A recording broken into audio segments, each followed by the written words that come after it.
And you're trying to not in debate. You're not trying to convince the person about your perspective. You're trying to convince the audience of your perspective. Yes. Who gives a fuck about what you think? I'm trying to win these people over and grow my group, and have my group's morality become the law of the land. That's my goal. I don't give a fuck if you believe what you believe in. Nigga. What is to say that the audience isn't adopting the same attitude that you're adopting? Who gives a fuck about what this nigga's talking about? Good for me, because if they support my idea, that becomes the law of the land now. How does it become the law of the land Davian, when they don't give a fuck about what you're talking about? If there's one thing that I've learned in this life, Davian, is that with enough social support, anything is possible. And on that note, we're done. That's what fucking pride is. Oh my God. Look. This time we're in a fucking tent. Long walk around. Yeah, we put the tent up. You know what's going on? It's July about to come around the corner. It's June. It was just June. Yeah, and it was June just 21st. Don't be Juneteenth. that. I'm doing and that. It was just Juneteenth. You know what's going on? It's the Unpopular podcast. Randall in the building. Was the cameraman in the building? We outside in the tent today. It's a nice day outside, and we in the shade. It's a little hot though. Yeah, but we in the shade. You could be getting beat on like a slave in the sun. You know, so. Okay. It's a little bit better than that. Well, go ahead. Yeah, it's June 21st. The World Cup is going crazy now. Like, has everybody been watching like what Mexico is doing to the fucking Koreans down there?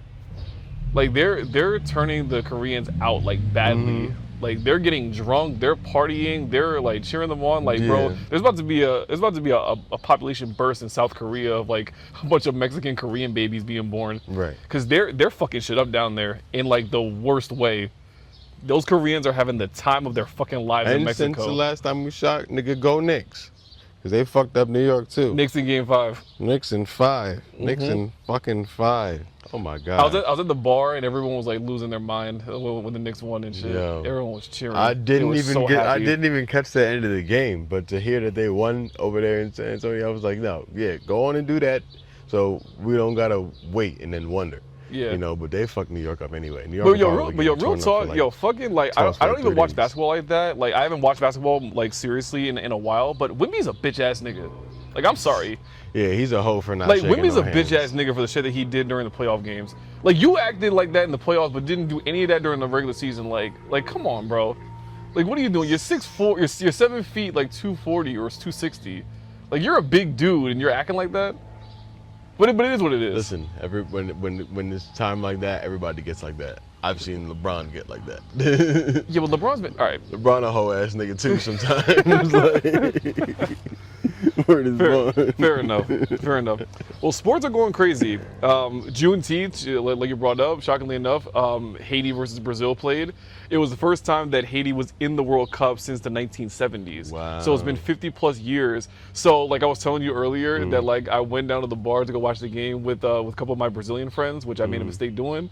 And I went down there and bro, the second those bitches saw or knew that I was Haitian, bro, I got roasted like a motherfucker. Like I got surrounded by like at least 8 Brazilian chicks just laughing in my face and shit. Brazil won, I'm guessing? Brazil destroyed them. Oh, no one expected Haiti to even compete with Brazil because Brazil is like a god in soccer. In soccer, yeah. Like, bro, just so everybody knows, Spain. And people know this, but when it comes to soccer and Brazil, don't fuck with them because it is a religion down there. They don't play about their game. Everyone and their grandmother plays soccer. They watch soccer. Apparently, it's so culturally ingrained that you can apparently take a 90-minute break from work just to watch the game. They're that dedicated to the sport. Wow. And that's one of the reasons why I like Brazil so much because like even the women down there, they're not just like fans because like, oh, it's my team, it's my country. No, they actually understand the game. Yeah. Unlike American women who watch football and they don't really know what they're watching. Yeah, soccer is a international sport. It's understood by everybody, and it's also played by women. Yeah, exactly. So yeah, exactly. But that's the one thing. But at that bar, I got ripped to shreds, and like I was telling you, like I got a little pissed and I got a little tight because like I thought I was being mobbed and shit. Because like I don't like being confronted like that because that gets on my nerves. But because I was surrounded by a bunch of beautiful Brazilians, I had to just take it on the chin and just move on with my life. Yeah, man, that's it. But real talk, one of them, now that I remember this, one of them actually got like when she saw how dejected I looked, she got a little bit scared and like she put her hands up and said like it's just a game, like we're just joking, okay? We're just playing with you. Don't get upset. You feel me? But I mean, I was still pissed off, but it was what it was. Yeah, I mean that's just regular teasing.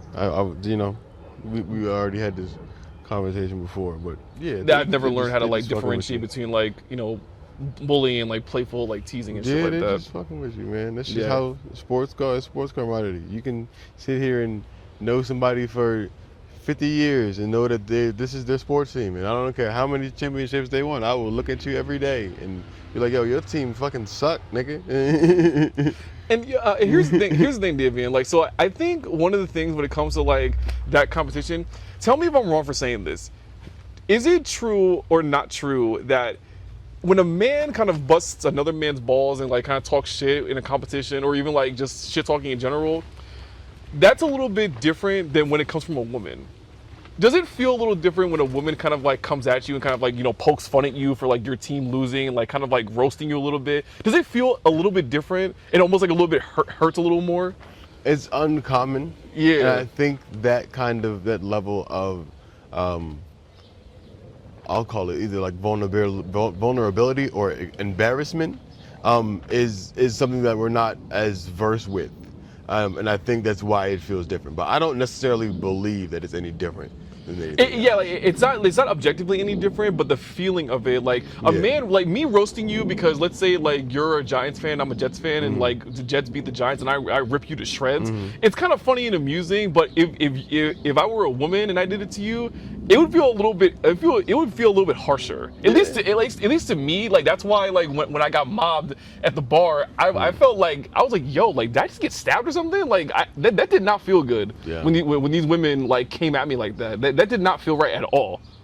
I felt beyond embarrassed when they did it versus when my boys like we're playing a basketball game and they win and they roast me apart. It's like, okay, it's like whatever, he's a dickhead, move on. But when a woman does it, it just feels different. It feels a lot like harsher and like cold. Like I'm not trying to sound like sexist, but like it kind of does feel like a little bit more hurtful. It's just something that we're unversed with, I think. Yeah. Because I think we're thinking that how much does she really know about sports? That could be true. In a sense, to be able to have as much pride to gloat in front of me right now. It's like, do you really even know what you're watching? Sometimes it's like that, for me. But I think a lot of the times, even regardless of her knowledge of the sport, especially when it comes to like things like the World Cup or like the Olympics or something like that, pride in one's country to be doing something good, feel me? Like people will ride with that, feel me? And that's something that we all have to appreciate, Yeah, like, and that's completely fair, and I get that, and it's that's why like even though like I felt a certain kind of way, like it's like I let her know, but that's when we got that. I got that. We didn't even get into like an argument. It's more of like, it's like, bro, like I told you earlier, it's like, bro, how do women make us apologize for everything? It's like I felt a certain way, even though I probably shouldn't have. But then next thing you know, it's like it gets reversed back to me. It's like, yeah, you were just being crazy, or you were just being sensitive and shit. But it is what it is. Yeah, hey yo, man. I hope these mics actually are like blocking that shit out. Yeah, I would hope so. I hope that they are, but either way, it's like, yeah, I don't know, man. It just feels different when it comes from a woman, though. It's like I don't know if it's because of the lack of knowledge of the sport itself, or it's just because it's a different gender doing it to us. It just feels different. Maybe it is, but it's interesting. But it's like, yeah, that shit really hurt. But like no one expected Haiti to like even do anything in the World Cup anyway. Just the presence of the team being in the World Cup is what meant more to us than anything else. If they had fucked around and did something, then you would be the one in there talking your shit. Yeah, but the problem is I would have got smacked. Nigga, if Haiti had actually won that game and I even attempted to like kind of like gloat a little bit or I get in their face, I would have been assaulted by 8 Brazilian chicks without a question. I'm sorry, like I would have got smacked in my face and would have got mobbed like instantly. There's no way that I would have been able to get away with it. Strength in numbers, nigga. I was the only Haitian person in that room. I think there's a way you could have. I mean, I think there's a way you could have done too much. Either way, well, like, all right. So if I wouldn't have gotten like hit or assaulted, I probably would have been ignored. They probably would have just walked away from me and not talked to me the whole day. A cold shoulder turnaround is as much as you want, and that would have been it. Yeah, but for the whole day? No, for maybe about like 25 minutes. No, fuck that. Because you're not gonna persist. That's the thing. You're like, with men, we're not gonna, like, we don't have to sit here and glory. Well, I'm not gonna say the same this for everybody, but to sit here and bask in your glory or whatever you're doing, whatever, for a prolonged period of time is not. That's some hoe shit. Yeah, that's some hoe shit. Nobody does that. Shit. Nobody does that shit. Like, well, no, some people do that shit. Some people do that, but it's usually that's some hoe drunk. shit. Yes, to say that's some hoe shit. Like, it's usually because they're drunk. You're gonna sit here and gloat over and over, especially if you see that the reaction that you're getting from other people is not what you want. But that's also true mainly because, like. But you're still welcome. You should be welcome to the same amount of pride you have in your own country as they are in the moment of them gloating in your face. But that's the difference, and that's what we were talking about before earlier. And maybe they only feel so comfortable doing that because it's 8 versus 1. Exactly. It's 8 versus 1. But it's also partly because, like, when people win versus people losing in sports games, there's a very obviously different reaction. When a team wins, it's you're on cloud 9, you're hyped up, you're excited, everything is great, everything's lovely and beautiful in the world. Mm. When you lose, it's like you got struck by lightning. It's a depressive cloud. Yeah, so nigga, anything on top of that, so anything added on top of that is gonna feel 10 times worse. But the people that are winning don't realize that until it happens to them. Mm. I wanted to say that, like, yo, just imagine Brazil loses and watch all y'all Johns like start crying.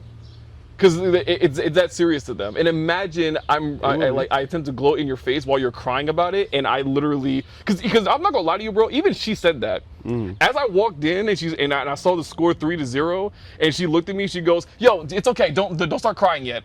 I was like, bro, that pissed me off. But she was joking. Allegedly. Because that's how sports work. If Haiti wanted to try to come back and I don't do that. Time. I don't do that. Neither you do that. You're not gonna cry like hoe ass nigga. No, I'm not gonna make that comment, Davian. Oh. I don't do that. Neither do you. You don't do that. What? When your team is winning significantly against an opposing team, you don't look at your opposing friend on the who's supported the other team and say, "Yo, don't start crying yet." You don't do that. Listen, man. I don't do that either. Shit talk happens the way you shit talk. It depends on how much of a fan you really is. Word is born. You could be sitting. I might not watch basketball, but you might be a big fan of LeBron, and I might hear you talk about LeBron all motherfucking day. And one day I'm gonna be like, nigga, if you don't take that nigga's nuts out of your fucking mouth for 2 seconds, you know what I mean? And that might trigger you a little bit. Davian, no, that's different, Davian, because I'm referring to like your team is losing and you just rub salt in the wound. I'm referring to that kind of like. Okay, so if LeBron was getting his ass taxed one night, I was just like, yeah, your man's not looking too good tonight. Feel me? I'm gonna tell you, go fuck yourself. I know. Feel me? It might. But you know what? But Davian, you wanna know why, Davian, is that the difference between that and the men and women is that, Davian, we know as men that, like, even with sports, there's a line of disrespect you don't cross, because, like, if you cross it, we're just gonna fight. I understand. You know that. I understand. That's just a common thing that's understood between men already, but that's something that women don't have a limitation. They don't have a cap on it. They don't have a limitation for that. Yeah, women don't really have a cap on their aggression to some part, and that's like partly culturally constructed as well, and that goes into like the issue of, like, you know, casual domestic violence between men and women and shit, where like women can casually slap men and get away with it and not really care because the impact of the damage is not like visible for the most part, like, because most women don't have the physical strength to like really hurt a guy, generally speaking. So that's why they can kind of get away with it. So, but that's the difference, though. That's why a lot of the times when they're shit talking or they're insulting you or they're like getting in your face and they're being aggressive like that, it's not seen as imposing or as threatening, because they kind of look at them like you're not really that big of a threat to anybody in general. Versus the man, like it kind of is. You know what I'm saying? That's why, like, if you and I get into a heated conversation, Davey, and we know that, like, there's a line we don't cross, because, like, if you say something out of pocket, I'm just gonna hit you, and we're just gonna end up fighting. Yeah, I understand. You know I what I'm saying? understand. I understand. That is an interesting thing that you said, though, that you just brought up. You know, just like a realization, not necessarily a realization for me, but to say that, like, if women are seen as less of a threat in that sense,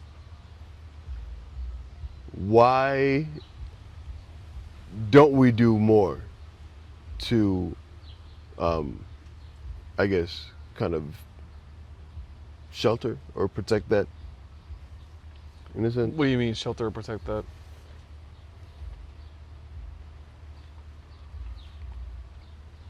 Because, like, I think I hear what you're saying, that, like, because they're not as big of an imposing physical threat to us, like, do you think that, like, it's because, like, I think that's something deeper ingrained in the fucking patriarchy where it is born.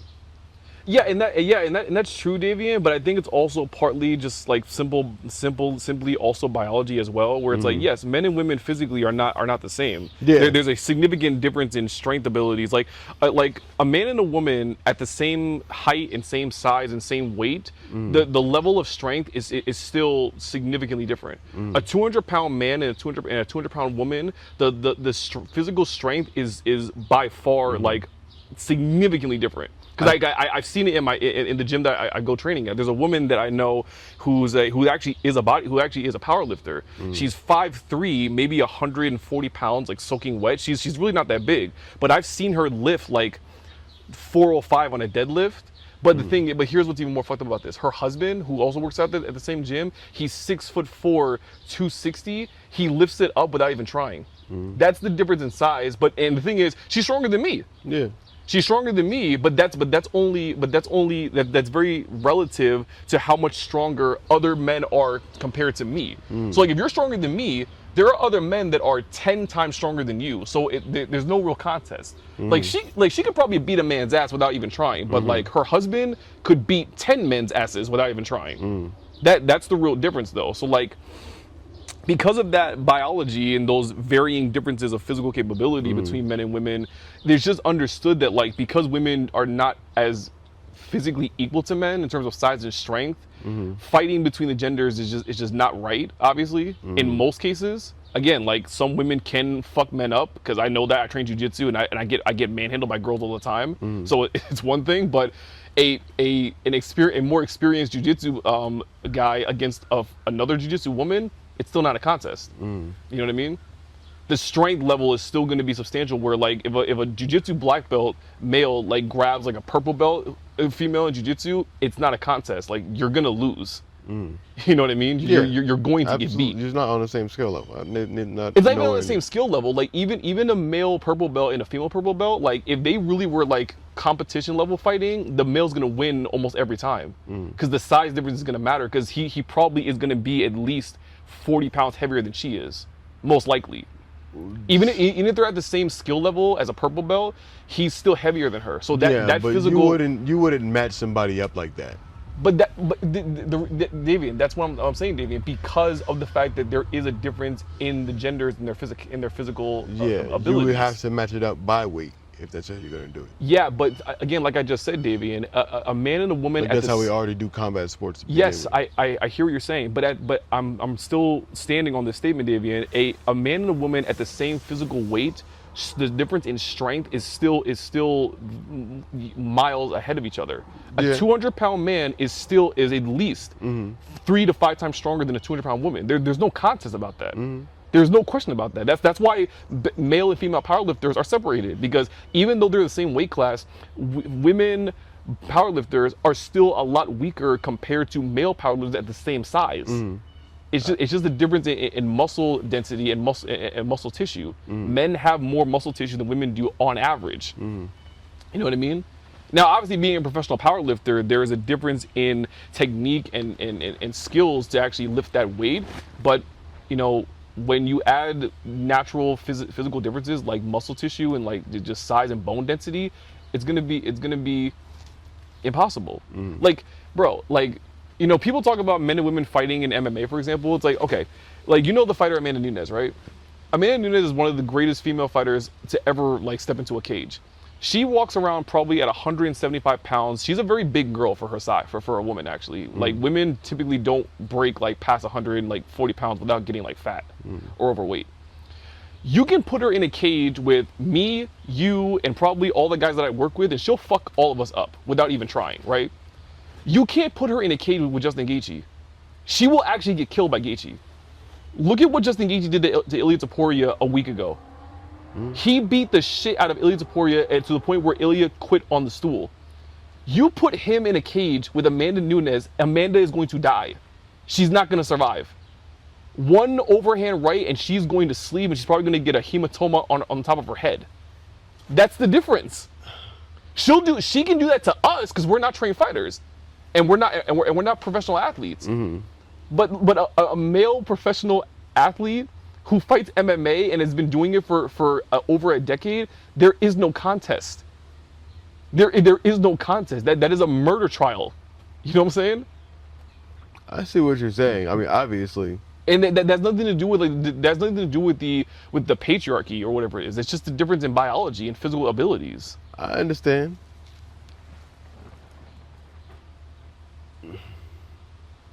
Enough with the umps. Like, you keep doing that. I just have to think of you have to think about all the angles that we're covering, you know.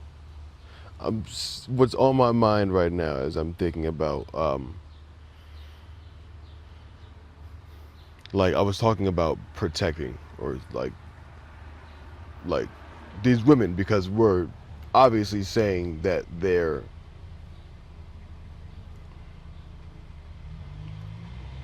more fragile.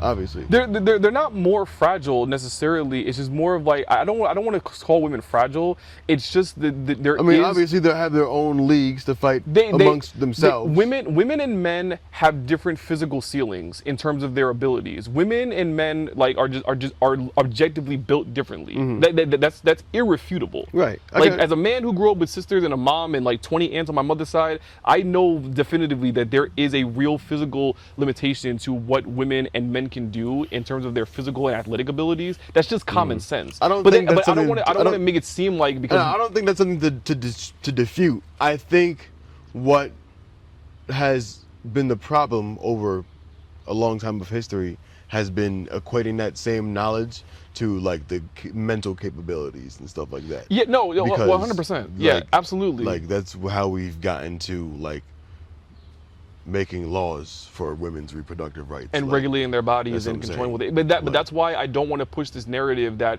women are more fragile than men. I want people to understand that there is a physical difference between men and women objectively, but there is also differences between men and women and women. I'm not 6'5", 260. I'm not. Yeah. I will get my ass beat by a guy that size. Absolutely. You know what I'm saying? There are women who are 5'9", 170. They train MMA. They'll fuck a woman up without even trying, and men up. But that's what I'm trying to say though. So like, I don't want to make it seem like women are more fragile. It's about respecting the physical ceilings that both genders have, and then also respecting the physical ceilings of two people in the same gender or the same sex. Like men and men are not equal physically either. There are guys that are obviously bigger than both of us and stronger than both of us. So, but that doesn't mean that we are inferior to those men. Objectively, we're inferior to them physically because we're not as tall or as strong as they are. But that doesn't mean we're not potentially smarter than them, or more educated than them, or more socially connected than them. They're like, human hierarchies and human groups have different ways of being dominant and being submissive in certain categories. Like, I posted this on my IG page like 2 days ago, where it's like, submission and dominance is context dependent. You know, we're not like chimps, where like male chimps, it's nothing but physical strength, power, intimidation, and social bonds. Where the strongest, most powerful, most aggressive male typically is the one that gains control over the group. not in all cases. There are some males where they're smaller than the biggest ones, or they're the smallest one, and they lead the group. That's because they have strong social ties and they have the loyalty and respect of women in the troop as well. But humans, we don't live in a society that is based purely off of physical dominance of other people. Like part of like, you know what I mean? Because trust me, if that were the case, the men in office right now wouldn't be empowered because they don't have the ability to defend themselves physically without guns. You know what I'm saying? But we do live in a society that does kind of teach some level of dominance where it is about controlling other people by means of resources or economic situations and by strangling people, making sure that they're broke and poor. Yeah. That's one way of doing it, and we do the same thing to women as well. So that's part of the problem. So we live in a society that is about dominance, but not just about physical dominance. It's about economic and social and cultural dominance of certain beliefs and values. That's what I'm saying. There's so many levels to this. Like, it's not just about being the type of nigga who can beat a nigga ass, or the type of nigga who gets all the money, or or the kind of person who's always in the position of authority. Yeah.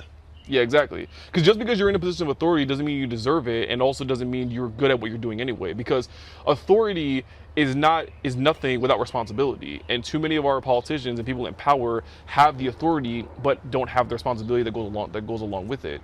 Because what really makes a good leader is not just simply power and authority; it's also competence. And it's also strong social ties. Like, this is where we can get into a conversation about the difference between like explaining what a real alpha male is, because we have this cultural trend of like saying that men are alphas and men are this, men are that. Like Andrew Tate's an alpha, Elon's an alpha, whatever this, because he's big and he's strong, he's got $1 trillion or whatever bullshit.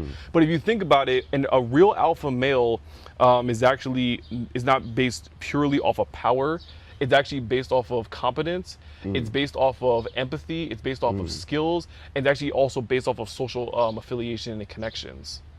You know what I mean? So if we go to our primate cousins, chimpanzees, and we see how alpha males behave in groups, there are two different kinds of alpha males. You have like the Andrew Tate types, where the aggressive, like beating on their chest, like get out of my way, I will kill you and I will like hurt you and do whatever to you if you don't obey what I say.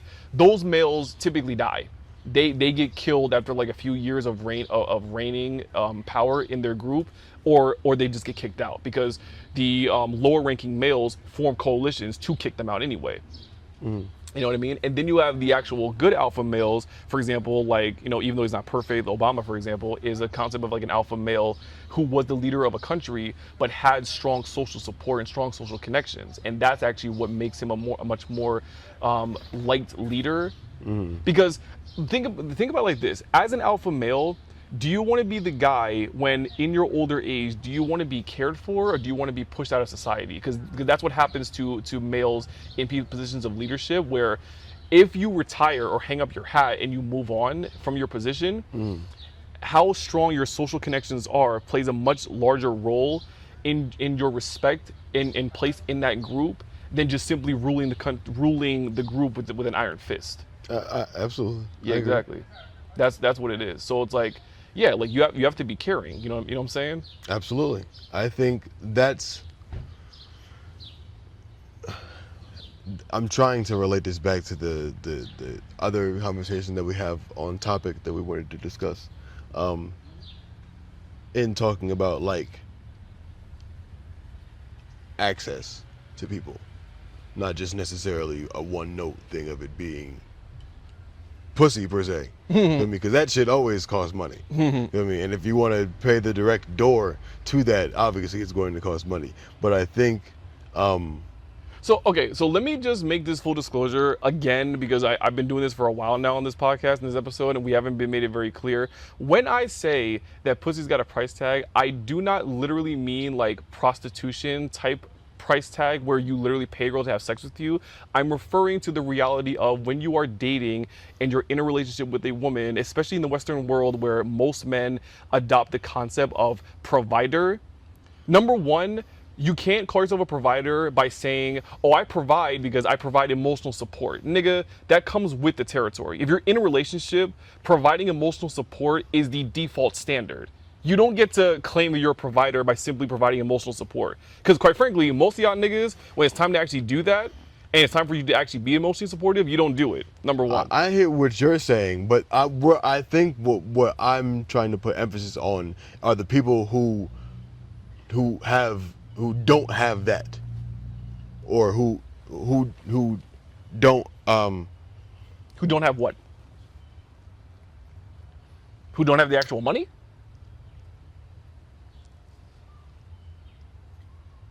I think it's like, what I'm saying is like, you're saying like to be a provider for me, trying to like relying on emotional support. Like, for somebody to be a person in a position of having other capabilities that would grant you access, but not money per se.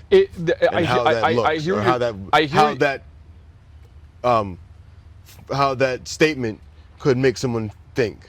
I hear what you're saying, Davian, and that's 100% true, because yes, like just throwing money at a woman is not going to necessarily always make her like want to sleep with you or even want to be around you. I mean, yes, like to some extent, like she might want to be around you because it's like, well, if this nigga is just going to give me free meals and vacations and parties all the time, then yeah, no problem. I'll deal with him for 20 minutes at a time. I'll text him every now and again when I want money, and he'll just give it to me. That's one thing, because he's just a sucker for that. So I get what you're saying. But also to say, like, somebody who's very emotionally supportive to you. Feel me? Somebody who is who I guess a lot of things don't happen necessarily if you don't have that financial access. Oh, yeah, exactly. You know? Like, Davian, all of those things in terms of emotional support are great and dandy, but the reality is, Davian, you can't feed a person on emotional support. Right. You can't house a person on emotional support. You can't drive a person on emotional support. You can't go on vacation on emotional support. You can't leave your house and actually experience life with your partner through emotional support. It's like, oh, you love your partner, but you're cooped up in the house all day because you don't have the financial means to even leave the house. You can't go on vacation. You can't take a flight. You can't go to a nice restaurant. You can't go to a concert. You can't go to a fair. You can't go to an event. You can't go to a tournament. You can't go to any of these different things where life is an experience because you don't actually have the money to go anywhere, because you make $3,000 a year, $3,000 a month. Your rent is $2,200 a month. You're left with $600, and then next thing you know, you have other bills to pay. You're left with $100. Where are you gonna go? You're gonna sit. You're forced to sit in the house and watch TV, and that's your life with your life partner. You can't go nowhere. That's what I mean when I say it has a price tag, Davian. Because life has a price, because life experiences cost money. Yeah, I absolutely You understand. don't literally have the funds to do anything, and that even includes having a fucking wedding or buying a wedding ring. You don't have the money to even do that. That's why hustle culture is so promoted nowadays. But that's also part of the problem, because hustle culture is also causing alienation in relationships, because men are just focused on making money and not caring about the actual relationship. There's a balance between hustling and making money to get yourself above water, and then hustling to the point where you don't give a fuck about your partner, and you're focusing on making millions while your partner is lonely in the house. But then there's the other trade-off where if you're making under $20,000 a year, but flooding your partner with emotional support, but not going anywhere, and you're forced to stay cooped up in the house, that's also boring, and that's upsetting, and that's depressing. Davian, I haven't been on vacation on a flight since I was 16 years old. My passport is expired, and I haven't had it updated in 10 years, bro. In over 10 years. I haven't gone anywhere, Davian, because I don't have the fucking money to travel, Davian. I understand. That's the difference. I understand. My way of experiencing travel is going to a fucking strip club talking to foreign bitches, okay? That's my version of travel. You feel me? You gotta live. That's my experience, Davian. So that's what I mean when I say that like relationships have a price tag, because life has a price tag. And Davian, if there's one thing I learned about women, Davian, is that women don't want to fucking stay at home. They want to go out and they want to experience shit, because that's where life is. I understand. And they know that. I understand. Men only get bothered by this for one simple reason, Davian, because the men who hate this notion, like you know who, the person that we helped move into his new apartment, because Davian, truth of the matter is, Davian, he's broke. And he's not able to financially provide for himself, let alone have money left over to even share with a woman. Okay. If I'm making $3,000 a month, Davian, and my rent is $2,000 a month, right? And then I have my car note, my car insurance, I have other bills to pay, my medical insurance, or whatever to pay, right? I pay all of those, and I'm being responsible. I'm left with $200 for the rest of the month. What the fuck am I supposed to do with that? Other than sit at home and say cooped up in my house all day. I don't have money. Bitches. Yeah, exactly. I don't have money to live and do anything. Like I tell my girlfriend, oh baby, I love you so much, but you're cooped up in the house all day like a princess in a dungeon because I can't afford to take you out somewhere. And going back to something that men may want to argue against me were, well, why can't she pay for it, nigga? I'm gonna give you a scenario right now, and I want you to answer it fully and don't deflect or don't avoid the answer. Why should a woman go to dinner with a guy, pay for that dinner, and then go back to his house, get naked and take off her clothes and allow him to stick his dick inside of her body? What did you do to deserve access to a woman's body if you can't even pay to put food in her stomach? I understand what you're saying. Answer my question. I understand the Answer the question, please. that you're posing. Answer the question, please. Answer the question. Why do you deserve access to another person's body if you can't even afford to pay for the food that goes into her stomach? Answer the question, please. Please answer the question. It's a very simple question. It's a very simple answer. Either I don't deserve it, or you're going to come up with some whack-ass answer that's going to say I do deserve it because of this. I want you to answer the question. Please. I'm not going to say that I deserve it because of some whack-ass answer. But what's the answer? I like that right there, that posing that question is such a transactional. No, it's not. Yes, it is. No, it's not. Yes, it is. Because you don't deserve access to another person's body without giving them something that justifies it. Period. A doctor doesn't have the right to touch your body, Davian, without qualifications to do so, and without your permission. You didn't give enough context, I don't think. How? Davian, when you're on a date with a girl, Davian, there is an underlying implied notion that there is a possibility of a sexual encounter that's going to possibly happen, whether it happens in a one-night stand or it happens in the future in a relationship. Let me pose a dumb scenario to you then. Go ahead. What if it's your birthday? With my birthday? Yeah. Okay. If it's your birthday and a bitch said, let me take you out to dinner for your birthday. Okay, so she takes you out to dinner for your birthday. You have a great time. Feel me? She pays for the check. Yeah. And she wants to give you some pussy at the end of the night. Okay, I hear what you're saying, Davian, but that's a cheap question, mainly because, Davian, birthdays are only one day a year versus year-round courtship between men and women, and the courtship process of men continuing to date women even though they're in a relationship is very different. Where yes, if one time happens and she pays for my dinner on my birthday and she fucks me like on my birthday, that's great. That's literally like giving a dog a treat once a week for being a good boy. That's it. But the other way around, Davian, is the understood norm where it's like, bro, at the end of the day, Davian, sex is not symmetrical. One person's body is being penetrated unless you're the other way around and you want to get fucked by her too. You're always the one in the dominant penetrating position where the woman is always in the physically submitting position where she's submitting to your penetration. So no matter how you slice the pie, you are always penetrating. She's being penetrated. So with that being said, but why did she want to give you some pussy in the first place? Why did she want to give you some pussy in the first place? Because that's what courtship is. Courtship involves the giving or exchanging of values, whether it's monetary or it's emotional. But it's usually with humans, it's a mixture of both.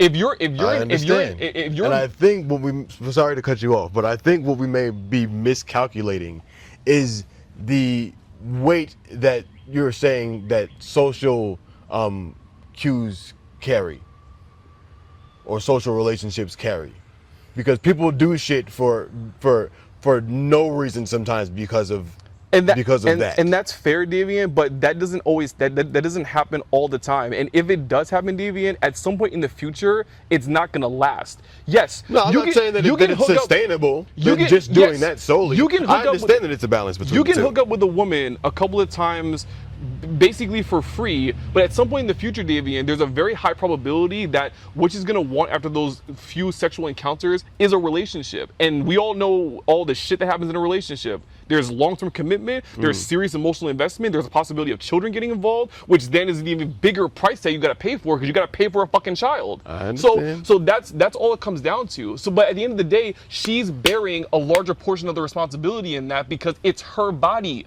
that she is giving up to you. So why is it wrong for you to say, hey, in exchange for you giving me access to your body, let me feed you. Let me give you money to feed you. Like what is so wrong with that? I didn't say that there was anything wrong with that. No, you didn't. But there are niggas that have problems with that. Like my fucking relative who has a problem with that shit. Why? Because he was fucking burned in a relationship. That's why he's cynical about it. Because this bitch destroyed him financially.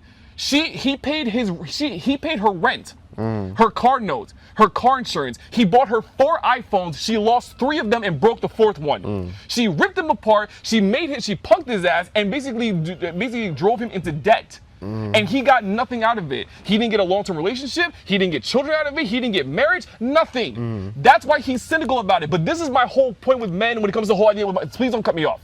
When it comes to the whole idea with men and money, stop identifying with your money and stop making it seem like your money is who you are as a person. I don't care how much money I make, Davian. I use it because it's a tool, Davian. I can always get more money back. I can't get time or experiences back. I don't give a single fuck about giving a woman $100 for dinner and getting 7 minutes of sex out of it, Davian. I don't give a fuck about that because at the end of the day, Davian, think about it like this. Men spend up to $5,000 to $10,000 on diamond engagement rings and marriages end in divorce. So wait a minute. You spent $10,000 on a promise of a long-term commitment and it didn't work out. But get over the loss. No, I'm not. Take it on a chin, bro. I'm not saying that what you're saying is wrong. But I will say that you're adopting a similar cynical view on your take as well. How? Explain that to me. Because I want to hear this. I want to hear this. What I'm hearing from you, I'm trying to understand how what you're saying about said relative has impacted you in the way that you've seen it. Excuse me? Seeing somebody who's gone into debt from investing themselves in the wrong way for somebody. But Davian, that's what happens, Davian. Sometimes you invest in things and you don't get a return on the ROI or the market crashes. Suck it the fuck up and move on. Stop being bitter about it. Davian, we play sports bets and we lose money, Davian. I don't give a fuck. No, I understand what you're saying, but what I'm saying is the similar cynical view that I'm saying that you've adopted is that like you've opted out of more long-term investments for the short return. No, I haven't actually. I have no problem with long-term investments, Davian. It's just that, Davian, I'm also aware that regardless of the long-term investment or how dedicated you are emotionally to the long-term investment, there's no guarantee it's going to work. So I live my life day by day and not looking 40 years into the future where I see a woman and I'm saying, I'm like, yo, I have a plan that I'm going to definitely marry this girl and stay married forever. Because the problem is when you have that mindset automatically and you're not living day by day in that relationship, you tend to forget. You tend to get lazy. Where it's like, okay, we're married. We're cool. That's it. And men just give up. And that's where the problem is. So it's a more of a day-to-day thing for me than it is a short-term thing for me in the first place. Davian, I don't have anything wrong with long-term serious anything, Davian. I'm currently with a woman long-term anyway. I hear what you're saying. I just don't look at marriage as the end-term goal. Like, that's not an end goal. But no, Davian, but men, a lot of men do that, where once men get married, there is this problem of men and even women kind of thinking that, like, when you walk down the aisle, that's your happily ever after. When the real truth, your happily ever after is actually a fucking tragedy, because it's when your partner dies and when you die. Yeah. That's the real happily ever after. It's not when you walk down the aisle and you drive off in the car. No. It's when your partner is in a fucking grave and so are you. It happens like that. That's the fucking tragedy. Like my favorite divorce lawyer says, all marriages end. They end in death or divorce. I hope it ends in death. I hope that your marriage is so successful that you are crying, at a gravesite because your partner died. That's what I'm trying to tell you, bro. You feel me? That is the truth about it. You feel what I'm saying? Yeah. That's the truth of the happily ever after, bro. It's not walking down the fucking aisle, bro. It's literally when your partner dies and you're looking at their fucking gravesite crying your fucking eyes out. I understand. You feel me? I understand the weight of what a long-term investment means. That's why I'm saying marriage is not the end goal. It's only this part. It's only this part in the beginning of the rest of everything else. No. Marriage is not even just the end goal. Marriage is the beginning of your love story. That's what I'm saying. That's exactly what. But people in America, especially, don't understand that. That's not true. People believe that marriage is oftentimes the end goal, where once you're married, you can just kick your feet up and say, okay, I'm married, goal accomplished, I don't have to do anything. And that's why marriages end, because people stop trying. You feel me? Yeah, It depends on if you marry the right person. Yeah. Marriage is the beginning, like. yeah, that's why I'm. Marriage That's is like the middle. You think so? Yeah, because you want to marry somebody that you wouldn't have the beginning. That's what I be saying about. It's so important about the investment you're making at the beginning of it. Feel me? All right, and not necessarily. I will agree. Well, not necessarily, because there are arranged marriages, but that could be a whole different conversation. That's a whole But like different can of worms. that's my whole point though, because like it's kind of semi in the middle, but it's also partly the beginning, because like a lot of people are very casual in their initial meetings with a person until marriage comes into play, where a lot of times for them marriage really does begin their love story. Yeah. But the problem is a lot of people, like he just said, are not on the same like mindset, where this person thinks it's the beginning or just the start of their love story, or at least in the middle of it, but then this nigga or this bitch thinks that it's the end, where it's like, okay, good to go. No, I'm married, I'm happy. I understand what you're saying. You saying something? I was just saying, I think the bigger issue is the sense of entitlement that we're talking about here for people. Like, that's the bigger culprit at hand, is that, or even like the laziness in general. Like, people, like, lack of effort. That's the thing, the bigger problem at hand. Like, and that goes on both sides, both genders of the spectrum. Like, so it's like. Alright, so like, this is what I'm gonna say. It's a lot of different variables. Wills just made one. You feel me? And there's another one. Maybe a guy, like a girl, could be sitting there waiting for a guy to propose to him, and the guy is not ready financially. Yeah, we were just talking about that before. Thank you. But that doesn't make marriage the middle step though. No, I hear what you're saying completely, but You that's love her like a motherfucker. but that's the problem. If you actually can't have a wedding, if you can't have a party, if you can't have actually an engagement ring, you can't follow the marriage script that Americans are being trained to believe in. You can't do nothing. You can be technically married by just going to the courthouse, signing a document, and being legally married. Right, But really the cultural attitude of marriage is about, you get a ring, you have a party, you have a wedding, you have a celebration, and if you can't do that, you might as well not get married. So that's part of the problem that I'm trying to say. And and by the way, my mother actually got married in a courthouse. She actually got. So what makes that? So let's change the scenario though. So let's say like that's the middle right there. You feel me? So let's say then the beginning or whatever it could be. All right, fuck it. I really love this person. Let's just go and fuck the wedding, fuck the ceremony and all that. Let's just go get married. I mean, Is technically. that still the middle? I mean, not really. That's actually just the beginning to some extent, Right. at least in my mind. So marriage can't have a middle beginning. I mean, it can, but it can't. Yeah, and I mean, like, I think what you guys are referring to when it comes to the idea of the beginning of a relationship is when you first meet the person, you guys are just kind of like linking up and doing whatever.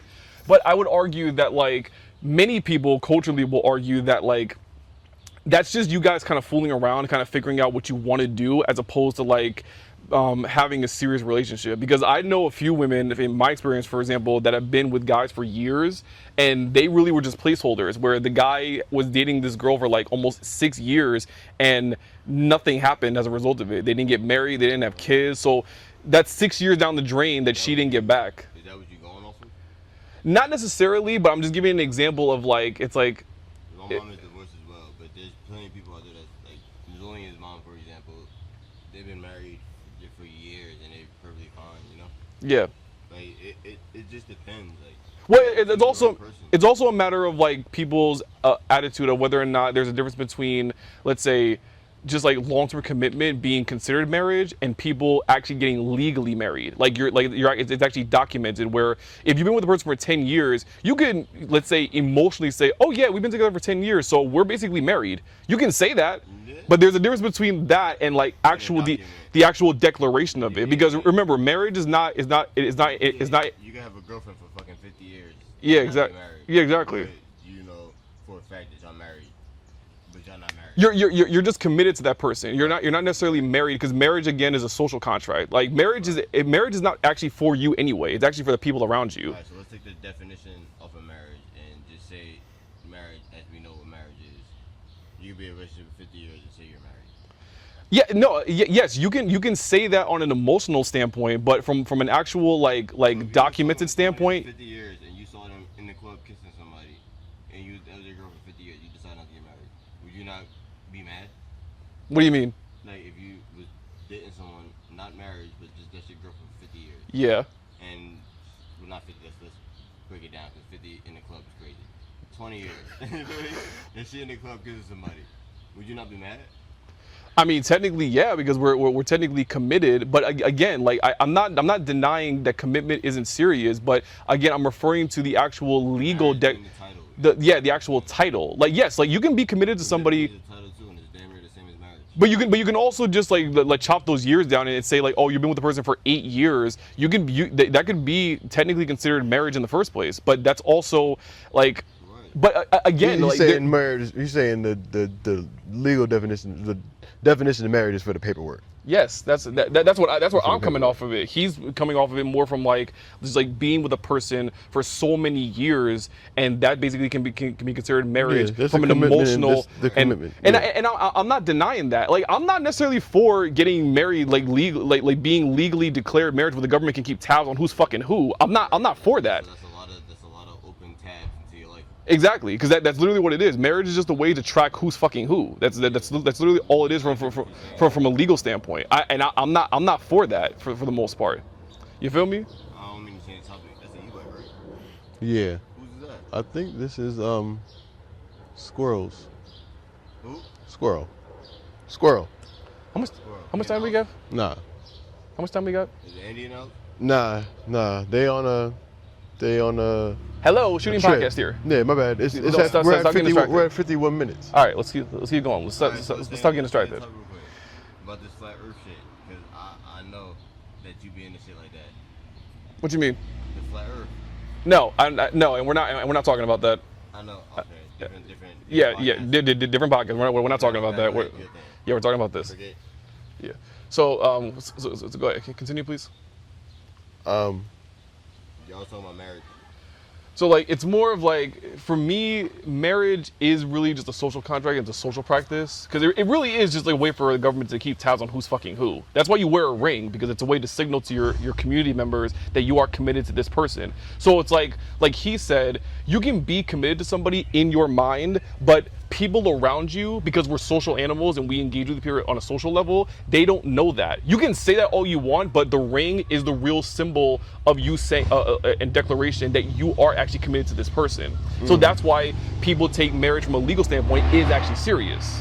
You know what I'm saying? I'm not disagreeing with him completely that commitment is like something you can just do with a person, but there's also a needed social element that lets other people know that, hey, this is the man or woman I'm fucking. Exactly. But I think, but no, exactly. I understand what you're saying, but I think in order to have that kind of, Yo, bro, sit over here. in order to have that kind of like establishment grounded, I'm trying to see my cousin come outside because he's taking me to my Julian's cookout for his birthday. All right, well, Yeah, I'm just wanna make 'cause sure I want to make sure the mic can hear you. Okay. in order to have that kind of thing grounded, comes from a standpoint beyond just, well, that is a precedent centered from all from first impressions. Feel me? All from the beginning of the relationship is what I'm talking about. Yeah. And when we're talking about the simplicity of, nigga, pay for the date. Feel me? so that you can get your access or whatever. Right. But we have to start. I think we have to calculate differently what we're trying to actually access for ourselves, like actually what we're actually investing in when we're trying to get said access. And I agree with you guys entirely. It's just that for me, it's like I don't want to say that I'm a realist and you guys are not real. It's more of like, for me, the whole concept of investing is just the reality of you can invest all you want and you can potentially have like matching investment goals. But the reality of it is that life gets in the way. I understand. Human emotions get in the way and people fuck up and people don't understand. And people end up abandoning ship because they either get emotional and they can't take it anymore, or life gets in the way and investments sometimes crumble. Davian, businesses don't last forever. I understand exactly what you're saying but that's the cynicism that I'm talking about. But that's not being cynical, Davian. It's almost it's almost like a fear. It's not, Davian. It's almost presenting itself as a fear. It's not being cynical, Davian. It really is a matter of understanding that, like, yes, you can have all the different goals in life, Davian, but like, how is that no different from happen. How is that no different from sports betting? It's not, Davian. It actually isn't different, Davian. I was Davian. gonna say that too about the marriage thing. Like a player cannot have a visible ring on his hand, but he could be married to that sport.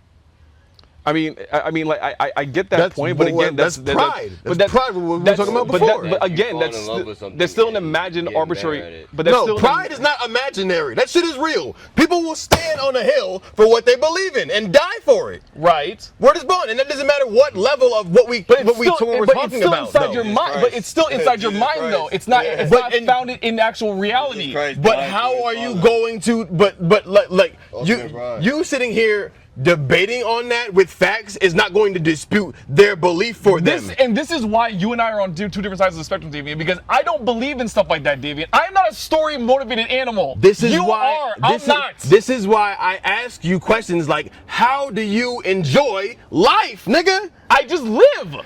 Davian, Davian, I am not, Davian, number one, you know I'm not religious, number one. You know I'm also not story-oriented. I talked to Mike about this in his own house. I'm not even talking about I'm not even talking about from like a religious standpoint. I'm just talking about like I'm agnostic, so what that means is I don't know. I live in a realm. I live in a realm. Houses, look at the sky. Look at. I live in a realm of complete ignorance where I don't where I don't know, and you can believe that I don't know. My brain is made into a sense like I need to know, not believe. But like a God in general. Do I believe in do I believe in a higher power that might be something above us? Yeah. To some degree, yes, but it's more of the fact of like I don't know definitively. Because again, look at these trees. Believing We're not talking about it. Hold on. Believing is not believing isn't knowing, and knowing isn't believing. You don't need to believe anything if you know something. Believing is sin. You don't need to know something you don't need to believe in something if you know it to be true, and you need to believe something without knowing that it's true. So that's the difference. What kind of power do you think made these trees that's been here for fucking years? I don't know, and we're not going to get into that conversation. We're going to finish off with him. My bad, it's y'all podcast. I'm talking about pride. Feel me? I'm not just I'm talking about from a religious standpoint. I'm talking about because we care, or the investment that we put into things will literally drive us mentally to want to either protect that investment or do whatever is necessary to keep this investment in our control or in our possession, whatever that frame may be, depending on how severe our pride is for said thing, you know. And I'm not religious, guys, but I'm pretty sure pride is a sin, is it not? Is pride not a cardinal sin? It depends on how you use it. Exactly. So it's a tool. It could be a sin. Yeah, exactly my point. But like as far as I know that like from due to my Catholic upbringing, I'm pretty sure that pride is a sin. But Satan had pride in himself. Yeah, but all right. So like go on what you were saying. To say that it's a tool would only to say that it's a tool and to say that it's a sin is basically to say that you can use a tool for something you're not supposed to use it for. Exactly. You can use it irresponsibly and bad. Exactly. Not to say that it's a bad thing, but you can use something irresponsibly. You can use a good thing for bad purposes. It's basically superheroes. You got your powers. Now, pride, like I'm saying, can carry the weight of so much. We're just talking when I was talking about like sports betting or just being a fan of a sports team, or you're having pride in your country when they're in the World Cup and shit like that. Right. People will do whatever the fuck they feel like they want to do because of pride. That's why they was doing what they was doing to you. Right. That's what I'm saying. Free will. Right. Dev, with no respect, bro. Like we're cool. Really, like, do you mind, man? That's the hill that they I got will. you, man. 100%. I know what y'all doing here. I got you. That's man. the hill that they will stand on. Yeah. Feel me? And there's nothing that you can really say to dispute them on how they stand. There's nothing that you could have said to those ladies to dispute why they're so happy about fucking Brazil. I understand that, Davian, and I understand, Davian. Trust me, from where you're coming from, Davian, I hear what you're saying, but my brain doesn't interpret it in the way that you guys do, because I am not Davian. My like emotional reactions to certain things like that, Davian, are kind of dead. That might be a problem. That's what I'm trying to say. I'm not saying that is a problem to some degree. Where Davian, I'm not cold. Like I know. No, I know you're like, not cold. I'm aware of my emotions. What's it? I'm the same way in a certain aspect. Yeah, like, all right, fair enough. So like for me, like, I'm a very calculated person where like I don't disagree with like the concepts of stories and fiction and emotions. But the thing about me, Danny, is that I don't really compute it in the way that you do. Where like for me, I analyze the shit. I understand. Like because David, I study too much about the brain and how the brain operates in its own internal mechanisms. So I don't really experience emotions the way that you guys experience it. Okay, I understand. Like the curtains have been pulled for me, where I just see the world very differently, especially in a more imagined concept, where like all of the things were like sports teams, national identity, ethnic identity. If you think about it fundamentally, and this would be very cold, is that they're all imagined. They're all a byproduct of the human imagination, which is great. You said what? I think Yes. black people. Yes. Yeah, like it's all an imagined Yes. concept in the human brain, because it's also partly related to our need for social connection, because we all have to have a collective identity and meaning. Now, me growing up as a kid, Davian, I was not welcome in any of those groups. I understand. And I had no meaning behind that. So that's why I'm cold like that. I understand. We understand. You feel what I'm saying? I understand what you're saying. Yes, I understand what you're saying. I get what you're saying. I understand. But I fit in with the black people, obviously. I don't know about that part with the fitting in part, but I get what you're saying about the seeing things differently than everybody else. Like Will to tell you, like I come to them with conspiracies and all that, like, and I believe in that stuff, you know, because I see it differently than them. Now, if I go to Tate, like, everybody's trying to hear that and understand that, because that's Tate's personality, that's him. You know what I'm saying? Yeah.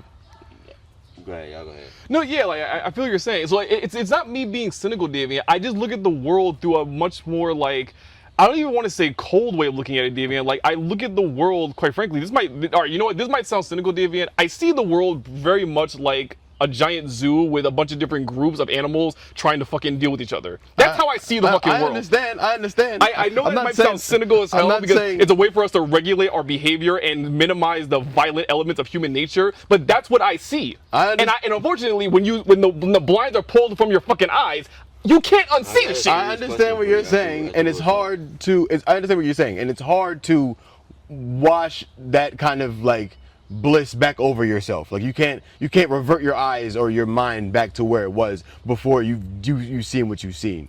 But from what and it's hard to kind of like assimilate back into like that kind of thing. But what I'm hearing, basically what I'm hearing from what you're saying is that you're seeing the world as a zoo with a whole bunch of different creatures acting a whole type of fool. But from what I'm hearing what you're saying, you're viewing it like you're also one of these creatures, but you're standing on the outside of the cage eating popcorn. Davian, to some degree, and I'm not trying to, that's what I'm saying. Because Davian, like, he doesn't have a choice, because his mind put him there. His perspective brought him there, outside of that cage, so that he no longer associates with the rest of the creatures that are in it. Because Davian, that was my childhood growing up, Davian. I was deliberately separated from that. So my reality was that I wasn't welcome. So basically, the zoo animals that were in their exhibits and habitats, they pushed me out. So I had no choice but to sit back and watch their asses. I understand. Who are you referring to when you say the zoo animals? human beings in general, like all different races, ethnicities, colors, walks of life, different languages, different sexual orientations, all different people of different groups living together in one giant zoo, trying to figure out how to make all this shit work, which is America. You wanna? That's my whole concept of what I mean by that. Where I sit back and I watch these people on the news. The higher power that's running shit in the world. Nah, he's talking about everybody. No, because all right, you might want to take this part out, but the zoo animals that I thought you was referring to is not even the president. It's someone higher than the president. No, it definitely is. It's not. No, I hear what you're saying. You know, the Rockefeller, the Rossberg. Yes, I hear what you're saying, and I'm not trying to go down that rabbit hole with you right now. I know. I hear what you're saying, but like that's how I see the world. Like it's not necessarily in a cynical like look at these disgusting animals doing what they're doing. It's not that. It's just more of like why are we doing this to each other? Why are we like I understand like identifying with your different ethnicity, nationality, language speaking, cultural behavior, and sexual orientation. I understand the separation of all of that, but it doesn't have to get to the point where we have to fight and kill each other over which group identity has the moral high ground. And no, that's what I'm watching on the news. No, I don't think that I don't disagree that you're in a bad position for recognizing what you recognize. But I think that being in the position that you are, being able to see how what everybody else is doing from where you are, should be easier for you to, maybe not necessarily to say that statement, but to say like, it's almost like a platform that you're standing on. This podcast is a platform that we're standing on right now, literally, and it gives us the opportunity to, like what the message that you're trying to get across isn't a hard concept that for people to comprehend. It's not, but there is a deeper concept to it. There's a deeper concept to it, and it's like we have to be able to. And it's not that you're far gone from the position that you're looking at it at, but it's like we have to. The podcast is in a position to like teach that as much as we can, and like pick out those people who more so like understand that concept. Do you know the person that creates community? Do you know the person that realistically drove me into this place in my mind? Who isn't a cynic, by the way? Who actually is just a very educated primatologist. Cynic, and you don't believe in the Bible. No, that's different spelling. That's religion, because there's different religious texts all over the world. Right. You just so happen to be born in America where you believe in Christianity versus the Islamic religion will tell you that your God isn't real. This was the question I was gonna ask you. So you're saying like how people saying in the world is a zoo. So how don't believe in like the Bible and a higher God when it's literally showing in your face that the world is a zoo and it's obviously being manipulated by a higher power? Well, again, I don't know that, but that's why I say that's why I say in that level of ignorance. Well, no, Frequency? because we can potentially figure that out. What about frequency? Frequency, that's real, obviously. We know that. So you don't. But dimensions, we don't know. Frequency? We know black holes exist. We know that definitively. Maybe 400 years ago we didn't know that existed, but now we do. It's not about being black holes or something. It could be a ghost sitting right there in front of us, but we can't see it because it's in a different dimension. Exactly my point. So I'm not discrediting that, but until we have again, for me, I need definitive evidence where like my mindset when it comes to believing, I don't do that. That's evidence though. Like how is that evidence? That's just your mind just telling God is Jesus Christ on the highest dimension sitting right there. But that's just your mind telling you something. There's no evidence of that. What? That's just your mind telling you something. That it's not grounded. It's not grounded in anything objective. You never seen like a paranormal. Isn't everything that we've created? Hasn't everything that we've created already come from our minds? Yeah, because it's all an imagined concept. That's how powerful the brain is. I understand, but how did But if everything that we've already created has come from our minds. What is actually grounded in reality, Randall? There could be that we would no one knows because no one sees objective reality. All of us have different perceptions of reality because our brains interpret information. Can be possible. Our brains interpret things differently. That's why we disagree on things. That's why we have these endless debates because we're just arguing over whose perception of reality is actually correct because our brains interpret information differently. You do. You do. I don't think I'm not in a position to debate whether my perspective is right. David, you do that every time you disagree with somebody. But nobody is. Yeah, nobody. No. Every time you debate somebody, you are questioning their reality and you're questioning their interpretation of information. Right. That's what you're doing every time. Every time you disagree with me, David, you're doing that. I understand that two things can both be true. That two different perspectives can both be true at the same time. No, they can't. Not entirely. Yes, they can. Not entirely. Yes, they can. Not entirely. Perspectives. Not entirely. No, everybody has their own perspective about everything. So two different What are you doing? perspectives. I'm about to show you something, yo. Oh Lord. The only time it can't be right is when it's an actual fact. Like the Giants won the Super Bowl in 2000. No, let's say the Knicks won the NBA Finals. What are you about to do? I'm about to show him something. You want to make a timeline? Oh.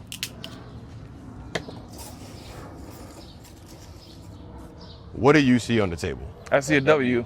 I see an M. You see an M. I know that the 6-9 rule. You're not see an M. You're not slick, buddy. Neither one of us are wrong. But it's correct though. It's correct though. You know what I mean? That's just what perspective is. Exactly. Right. And that's a big factor in why that's a big factor in why, Davey, and having debates honestly don't make sense because we're arguing over different perspectives when both of our realities could be right at the same time.